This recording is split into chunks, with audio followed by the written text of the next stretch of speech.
أوصيكم وإياي بتقوى الله كما قال الله تعالى في القرآن الكريم يا أيها الذين آمنوا اتقوا الله حق تقاته ولا تموتن إلا وأنتم مسلمون.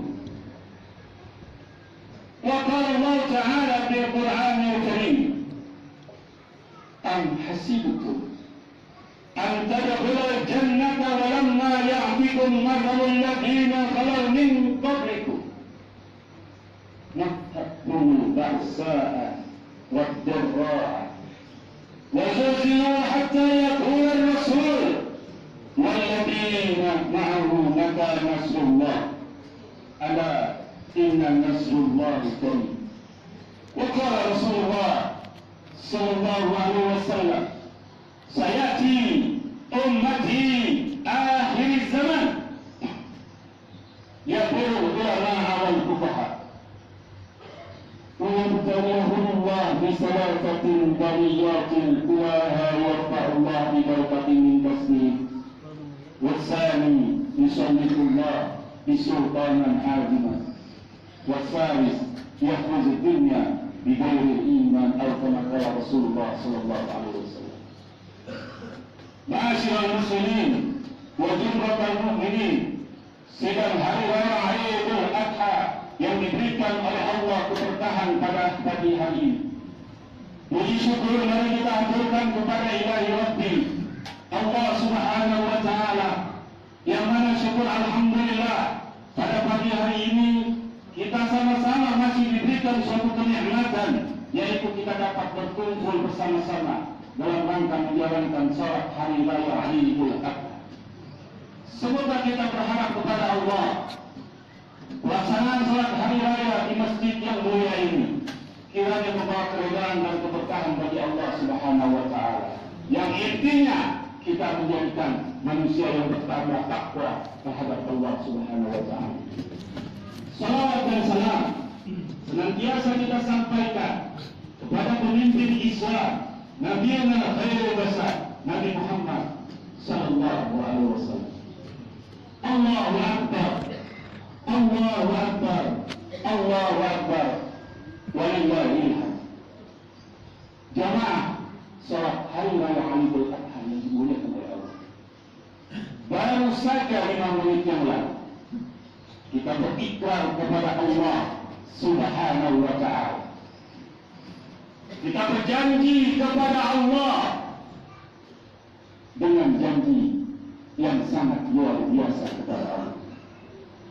Cuma terkadang janji tinggal janji, ikrar tinggal ikrar. Mustahil Allah Subhanahu wa Ta'ala memberikan keberkahan kepada kita kalau janji dan ikrar itu kita tidak jalankan. Apa janji kita? Inna salati wa nusuki wa mahyaya wa mamati lillahi rabbil alamin, yang akhirnya ujung-ujungnya awal muslimun. Ya Allah, mudah-mudahan kami ini menjadi orang muslim di hadapan Engkau, menjadi orang Islam yang menjadi orang yang selamat. Jamaah salat hari raya Idul Adha, untuk menjadi seorang muslim harus diuji dulu. Perayaan hari raya Idul Adha bukan sekadar kita melihat hewan kurban, bukan sekadar kita memberikan hewan kurban, tapi kita harus menghayati ada apa di peristiwa hari raya Idul Adha tersebut. Nabiullah Ibrahim alaihissalam diuji oleh Allah dengan ujian luar biasa.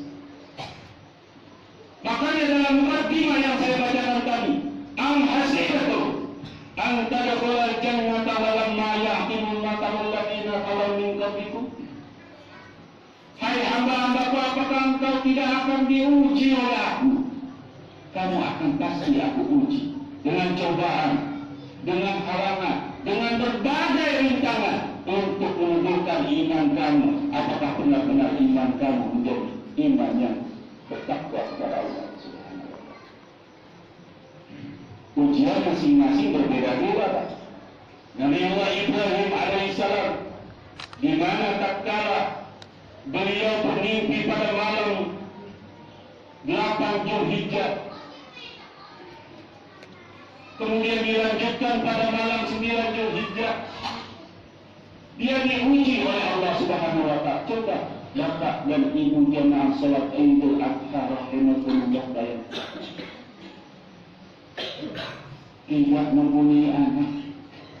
Allah idam-idam, Nabiullah Ibrahim idam-idamkan punya anak. Nabiullah Ibrahim alaihissalam bersedekah bukan main-main. Dia bersedekah 300 unta, kemudian 1000 kambing. Malaikat berujar luar biasa iman sedekahnya Nabiullah Ibrahim. Tidak ada satupun yang bisa menyanggupi sedekahnya Nabiullah Ibrahim alaihissalam. Nabi Ibrahim tersanjung dengan perkataan Nabi, dengan perkataan malaikat Jibril alaihissalam, dengan perkataan malaikat tersebut. Maka Nabi Ibrahim pun salah bicara. Apa itu? Jangankan unta, jangankan sapi, jangankan kambing. Kalau Allah Subhanahu wa Ta'ala memberikan aku anak, maka aku siap mengorbankan demi taatnya aku kepada Allah Subhanahu wa Ta'ala. Makanya bapak-bapak, ibu-ibu, jamaah sholat Idul Adha, jangan kita meminta kepada Allah, kemudian pada saat Allah mengabulkan permintaan kita, kita ikat janji. Ya Allah, berikanlah saya keberkahan rezeki. Sudah kaya lupa. Ya Allah, berikanlah saya jodoh yang suaminya yang ganteng, yang luar biasa, yang punya pekerjaan. Sudah dapat, lupa sama Allah ibadah. Nabiullah Ibrahim alaihissalam pada tanggal 8 Zulhijjah, Allah target janjinya Nabiullah Ibrahim alaihissalam. Falamma balagha ma'ahu sa'ya, qala ya bunayya inni ara fil manam anni adhabuka. Nabi Ibrahim adalah Nabiullah yang taat, makanya Allah Subhanahu wa Ta'ala memberikan julukan Khalilullah, kekasihnya Allah. Dia mempunyai seorang istri luar biasa, Siti Hajar. Anaknya luar biasa, yaitu Nabiullah Ismail alaihissalam. Ini yang harus kita iktibar, ini yang harus kita introspeksi diri. Istri yang solehah, anak yang waladun soleh. Makanya Rasulullah SAW mengharapkan kita, ad-dunya mata wa khairu mata'iha al-mar'atus soleh. Dunia itu adalah perhiasan. Sebaik-baik perhiasan adalah istri yang soleh. Dengan istri yang soleh, maka keluarga sakinah mawaddah warahmah akan timbul di hadapan kita. Kita kalah, Bu. Kita kalah bapak-bapak hadirin jamaah salat Idul Adha yang kita muliakan. Lihat negara Jepang. Tidak diajarkan dia bagaimana tentang hukum taat kepada suami. Bagaimana seorang istri taatnya sama suami di negara Jepang.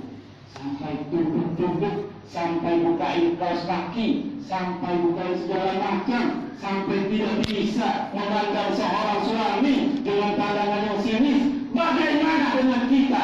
Bagaimana dengan janji kita?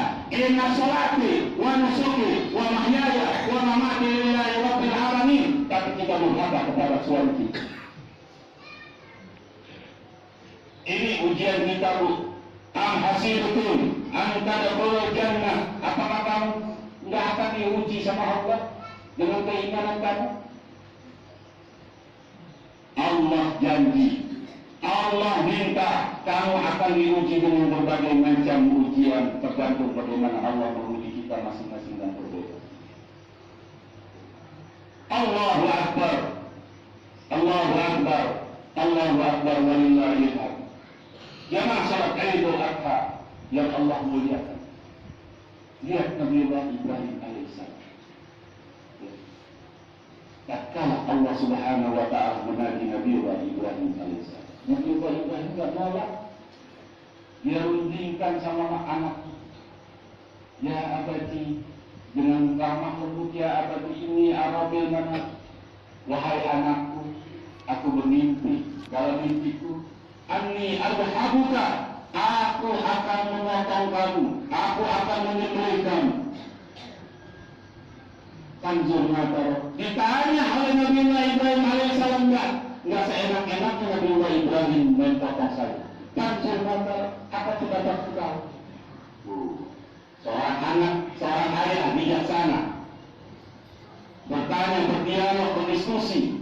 Walaupun Nabi Ismail alaihissalam pada saat itu masih balita, kurang lebih umurnya antara 8 tahun ke bawah. Luar biasa. Apa jawaban anak yang saya?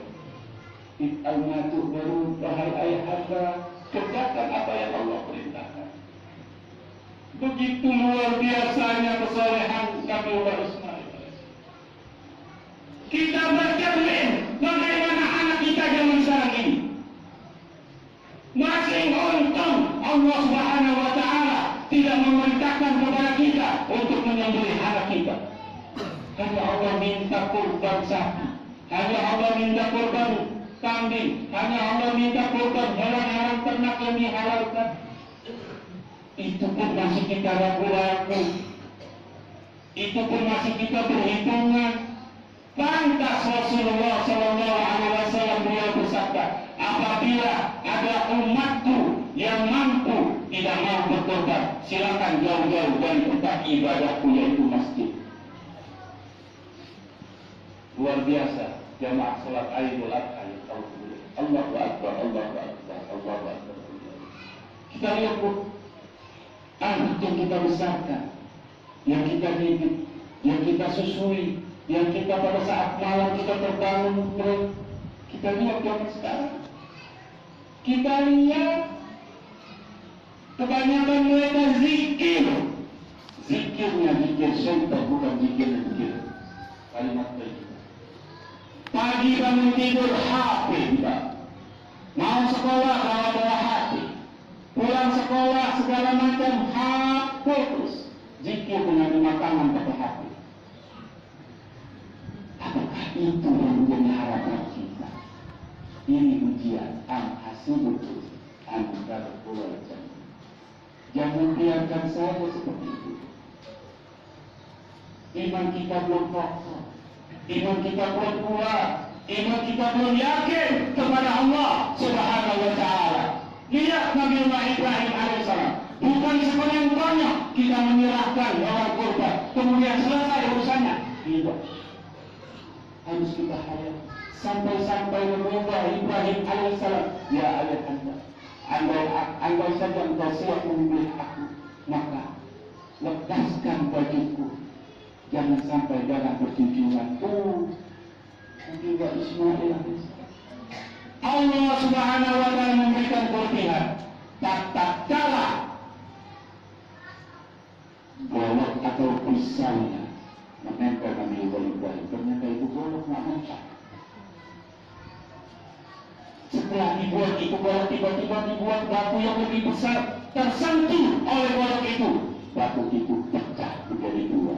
Di lehernya Nabi Ismail tidak berbekas apa-apa, tapi batu yang luar biasa. Allah Subhanahu wa Ta'ala.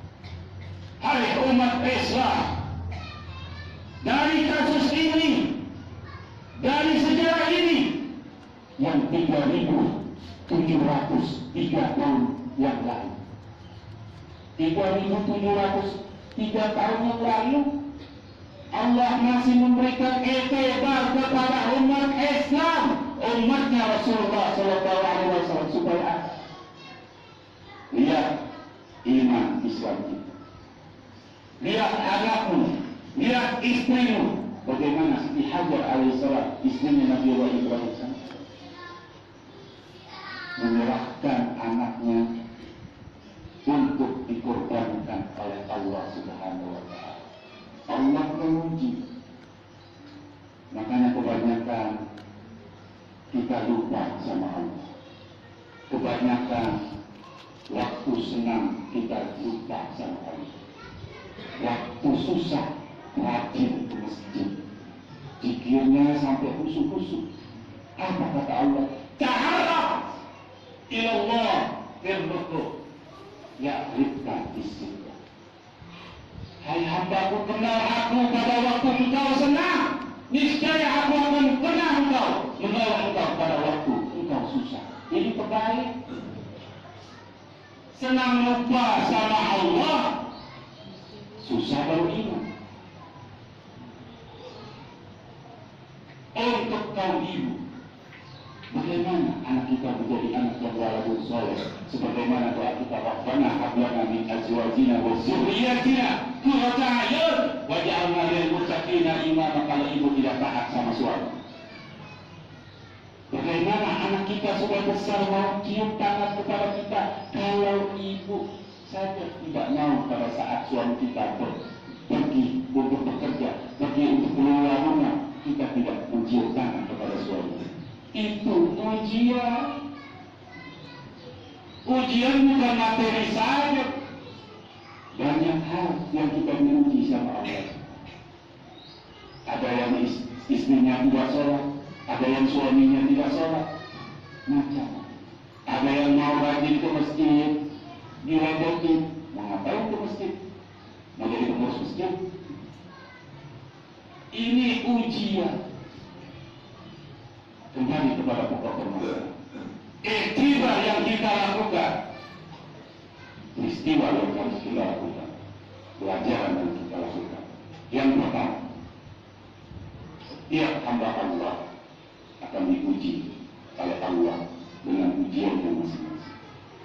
Yang kedua, jaga anak istri kita, jaga wabil khusus anak kita. Kita lihat di daerah Bogor yang ada suatu sensus, ada 3 pertanyaan yang mereka jawab dari tingkat SD sampai SMA, sampai kelas 5 SD. Pertanyaannya nggak susah, pertanyaannya mudah. Ditanya siapa nama ayahnya Nabi Muhammad dan siapa nama kakeknya. Kapan Nabi Muhammad menjadi Rasul? Dari 2000 orang siswa SD kelas 1 sampai SD kelas 5 yang bisa menjawab hanya 312 orang. Masih kecil, tidak kenal siapa Rasulullah. Bapak sholat, ibu sholat, tanpa kenal Rasulullah, mustahil ibu masuk dalam surga Allah. Saya jamin. Bapak berkorban, pergi haji, tanpa kenal, tanpa syafaatnya baginda Rasulullah, mustahil ibu dan bapak dapat masuk ke dalam surga Allah. Nah, begitu Pak Kiai, itu Pak Ustaz, kita lihat salat kita sudah benar dulu. Dalam surat Al-Ankabut ayat 42, Allah Subhanahu wa taala memberikan iktibar kepada kita.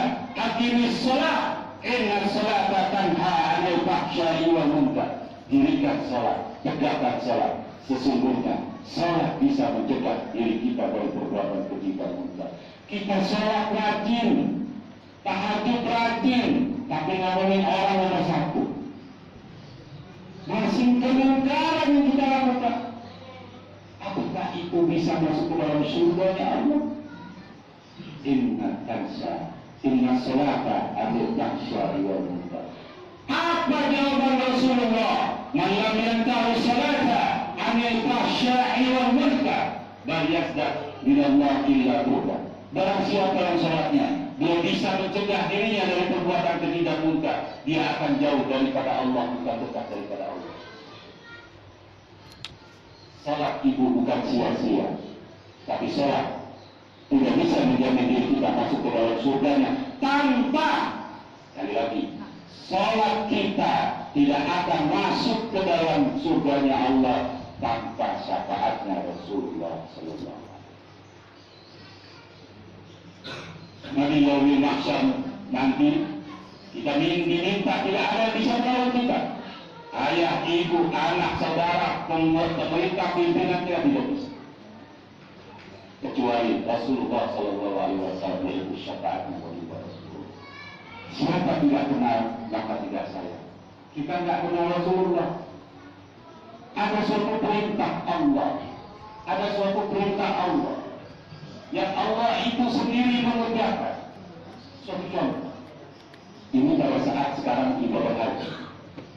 Allah Subhanahu wa Ta'ala memerintahkan haji. Apakah Allah hadir pada saat di kota Mekah haji? Tidak ada orang yang mengatakan Allah itu haji. Kemudian puasa, berkorban, dan lain-lain dan zakat. Apakah Allah berzakat? Apakah Allah berkorban? Tidak ada satu hadis dan dari Al-Quran pun yang mengatakan Allah melakukan perbuatan korban. Tapi ada suatu perintah Allah yang hambanya belum dikerjakan, yang hambanya belum mengerjakan, tapi Allah dulu yang mengerjakannya. Baru hamba-hamba yang diperintahkan oleh Allah untuk mengerjakan. Apa itu? Inna Allah wa malaikatahu yusholluna 'alan nabi. Bahwa Allah berkata, ya ayyuhalladzina amanu shallu 'alaihi wa sallimu taslima. Tuh Allah berselawat. Bagaimana dengan kita? Allahu Akbar, Allahu Akbar, Allahu Akbar. Siapa yang dibesarkan Allah pasti dikenang oleh masyarakat, pasti dikenang oleh umat. Begitulah Nabi-Nabi Allah. Dan siapapun yang bertakwa kepada Allah, pasti Allah tidak akan sia-sia. Mudah-mudahan sekelumit intisari khutbah Idul Adha pada pagi hari ini membawa kepada kita menjadi mahabbah kepada Rasulullah Sallallahu Alaihi Wasallam dan takwa kepada Allah Subhanahu Wa Taala, dan kita sabar dan rela akan ujian dan cobaan daripada Allah Subhanahu Wa Taala. A'udzu billahi minasy syaithanir rajim. Bismillahirrahmanirrahim. Wal 'asri innal insana lafi khusr illa alladziina aamanu wa 'amilus shalihaati wa tawassaw bil haqqi wa tawassaw bis sabr. Barakallahu li wa lakum bil Qur'anil 'azim wa nafa'ani wa iyyakum bima fihi min al-ayati wal dhikril hakim. Aqulu qawli hadza wa astaghfiruhu wa lakum wa li sa'iril muslimina wal muslimat wal mu'minina wal mu'minat fastaghfiruhu innahu huwal ghafurur rahim. Allahumma shalli 'ala sayyidina Muhammad wa 'ala ali sayyidina Muhammad. Alhamdulillah, alhamdulillah hamdan katsiran kama amara. Asyhadu an la ilaha illallah iqaman liman jahada bihi wa kafara. Wa asyhadu anna sayyidina Muhammadan abduhu wa rasuluh. Allahumma shalli wa sallim wa barik ala sayyidina Muhammad wa ala alihi wa sahbihi ajma'in. Ya ibadallah, usikum wa iyaya bitaqwallah kama qala Allah ta'ala fil Qur'anil Karim. Ittaqullaha haqqa tuqatih wa la tamutunna illa wa antum muslimun. Jamaah salat Idul Adha ya Allah muliakan. Di pagi hari ini bisa jadi ayat ini. Mari kita angkat kedua belah tangan kita. Kita mengharap doa Allah. Kita mengharap permohonan Allah agar doa kita di pagi hari ini disediakan oleh dan doa seluruh umat Islam di sedunia ini Allah kabulkan pada kali hari ini. Bismillahirrahmanirrahim. Allah ya Allah, ya Rahman ya Rahim. Ya Allah, hamba kami ini hamba-Mu yang zalim. Kami ini hamba-Mu yang telah durhaka kepada Engkau. Kami ini hamba-Mu yang lalai kepada Engkau ya Allah. Untuk daripada itu ya Allah, tidak ada salahnya ya Allah. Ampunilah segala dosa-dosa kami ya Allah, baik kami sengaja maupun kami tidak sengaja ya Allah. Ya Allah ya Rahman ya Rahim, jika Engkau sudah mengampuni dosa-dosa kami ya Allah, tolong bimbing kami, tolong tuntun kami, tolong tunjukkan kami agar menjadi manusia hamba-hamba Engkau yang bertakwa dan beriman kepada Engkau. Ya Allah ya Rahman ya Rahim, bersihkanlah hati kami ya Allah, agar kami tidak riya dalam beribadah, agar kami tidak riya dalam beramal, agar kami tidak riya dalam segala sesuatu yang Engkau perintahkan ya Allah. Ya Allah ya Rahman ya Rahim, sucikanlah mata kami ini ya Allah, agar kami dapat melihat yang baik itu baik, yang tidak baik itu tidak baik ya Allah. Ya Allah ya Rahman ya Rahim, Engkau yang Maha Adil, Engkau yang Maha Kuasa, Engkau yang Maha berkehendak ya Allah. Ya Allah ya Rahman ya Rahim, ampunilah juga segala dosa kedua orang tua kami, baik yang sudah wafat maupun tidak Bapak ya Allah, ya Allah Rahman Rahim, aku titipkan anakku ya Allah di akhir zaman ini ya Allah, banyak maksiat yang dilakukan oleh anak-anak kami ya Allah, ya Allah, jadikan anak-anak kami ya Allah mengerjakan sholat bukan atas perintah kami, bukan atas perintah ulama, bukan atas perintah Nabi, tapi atas hidayah dari Engkau ya Allah. Penuh hidayah segalanya di atasnya ya Allah, ya Allah wa Rahman ya Rahim. Kepada hamba berserah diri ya Allah, ya Allah, kabulkanlah kami ya Allah. Rabbana zalamna anfusana wa lam taghfir